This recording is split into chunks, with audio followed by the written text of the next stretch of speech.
Hello children, let us start our last unit of the syllabus, that is ecology. Ecology, that is the study of environment in relation to living organisms. So the first chapter in this unit or ecology is organism and populations.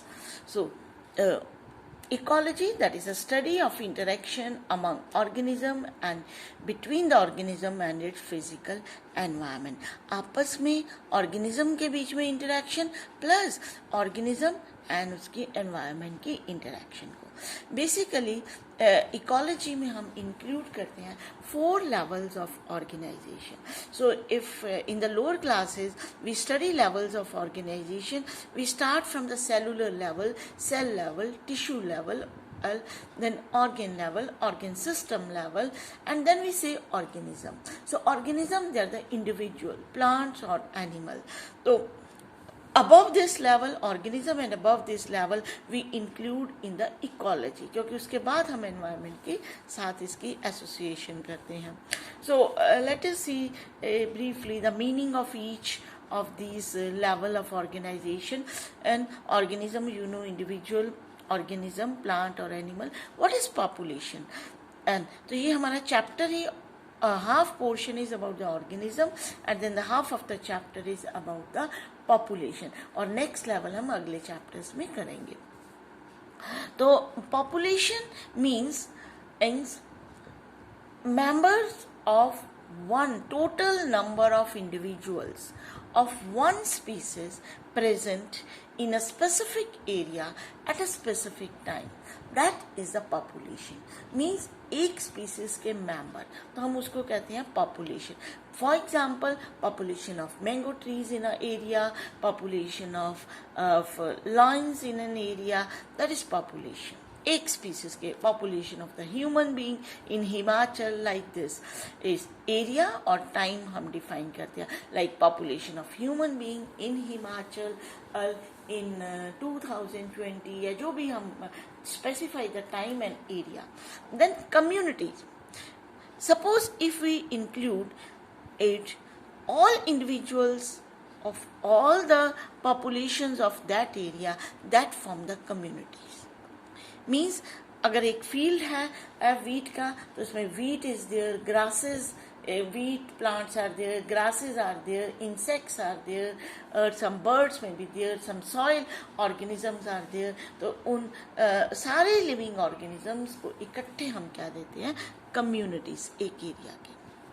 फिर जब हम उनका साथ relation करते हैं with environment and, तो हम उसको कहते हैं इकोसिस्टम, और उससे भी ज़्यादा हम कहते हैं, फिर उससे बड़ा लेवल आ जाता है biomes, specific ecosystems of the region, that is the biomes.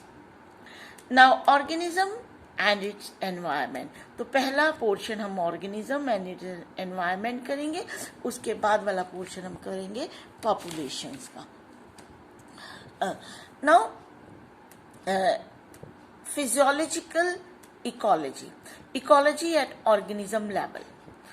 It is a study of adaptation of the organism to environment in terms of survival and reproduction. तो हम थोड़ी सी introduction करते हैं ये. So physiological ecology हम किसको कहते हैं? That is the ecology at the organism level. कि organism के क्या क्या adaptation है as according to their environment that help in the successful survival and reproduction. जैसे हम देखते हैं कि ये है पोलर बियर है, तो वाइट इन कलर है, फर है, तो इस तरह के इसके अडेप्टेशन. कैमल है तो दिस hump is present, है ना, foot it is very special, can walk on the sand easily.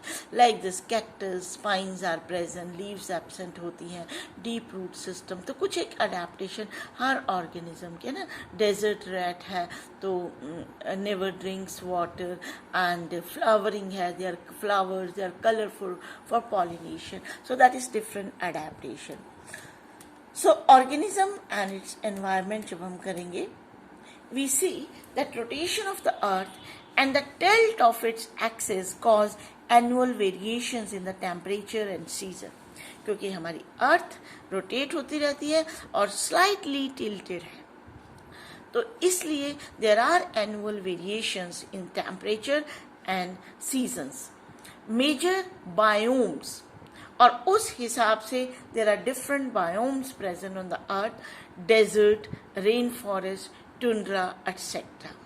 So these variations in temperature and season, क्योंकि अलग अलग टेम्परेचर होता है, प्रेसिपिटेशन रेनफॉल जो है वो डिफरेंट होती है डिफरेंट एरियाज में. तो due to these factors there are formation of different variety of habitats और बायोम्स हम इसको कहते हैं. Regional and local variations within a biome lead to the formation of different habitat. फिर बायोम एक बड़ा एरिया होता है, उसके बीच में छोटे छोटे जो है वो variation that lead to the different habitat. Desert that is a biome, rain forest ये एक बड़ा फॉरेस्ट है, इसमें छोटे छोटे habitat, there can be some water body, small water body, है ना, एक डेंस कैनोपी ऑफ ट्रीज, तो उसके अंडर साइड पे तो इस तरह से कोई रॉक पीस हो सकता है. There are small habitats in within one biome. Then tundra region. So these are the biomes. So biome distribution with respect to annual temperature and precipitation. So you see these are the main 6 biomes जो है हमारे नीचे हमें दिखाया है. Mean annual precipitation और rainfall जो होती है इन सेंटीमीटर्स, एंड इसके हिसाब से there is variation in the mean annual temperature. So biome distribution with respect to temperature and precipitation. So सबसे पहले जैसे आपको पता है कि डेजर्ट कितने हॉट एरियाज होते हैं, तो हाई टेम्परेचर चला जाता है इन द डेजर्ट, और मेन क्या होता है, वेरी लेस प्रेसिपिटेशन, रेनफॉल जो है वो बहुत कम होती है. तो रेन सबसे पहले कम रेनफॉल, 50 से भी इधर नीचे आ गया, रेनफॉल प्रेसिपिटेशन बहुत कम और टेम्परेचर हाई. देन ग्रासलैंड भी ड्राई होते हैं, हाई टेम्परेचर वाले, डेजर्ट की तरह गर्मी होती है वहाँ पे भी, but grasses they are present, तो थोड़ी सी वेजिटेशन, इसमें वेरी लेस वेजिटेशन, इसमें थोड़ी बहुत वेजिटेशन शुरू हो जाती है, different type of grasses they are there. Then grassland के बाद टेम्परेट फॉरेस्ट, वेयर प्रेसिपिटेशन ज़्यादा है, बारिश ज़्यादा होती है, as well as temperature is high. Similarly coniferous forest, इसमें टेम्परेचर ज़्यादा हाई नहीं है, ऑफ कोर्स प्रेसिपिटेशन रेनफॉल बराबर ही है, जितनी टेम्परेट की होती है उतना ही चला जाता है.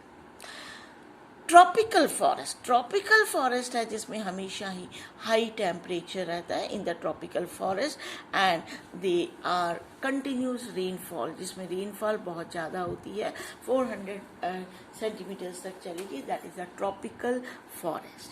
ठीक है, थोड़ी कम रेनफॉल से और थोड़े कम टेम्परेचर में कॉनिफरस फॉरेस्ट, थोड़ा हाई टेम्परेचर में टेम्परेट फॉरेस्ट, बहुत ज़्यादा रेनफॉल और ज़्यादा temperature, that is a tropical forest.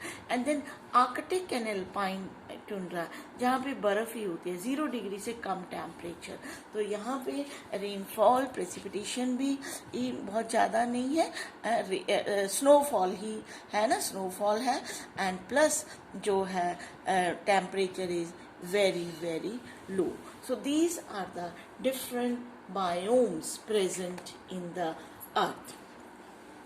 तो हम देखते हैं कि at certain places there are favorable conditions and at certain places there are unfavorable condition. बहुत लो टेम्परेचर पे भी नहीं रह सकते, बहुत हाई टेम्परेचर पे भी नहीं रह सकते हैं. ठीक है, so thank you so much. Next time we will do the different factors, abiotic and biotic factors.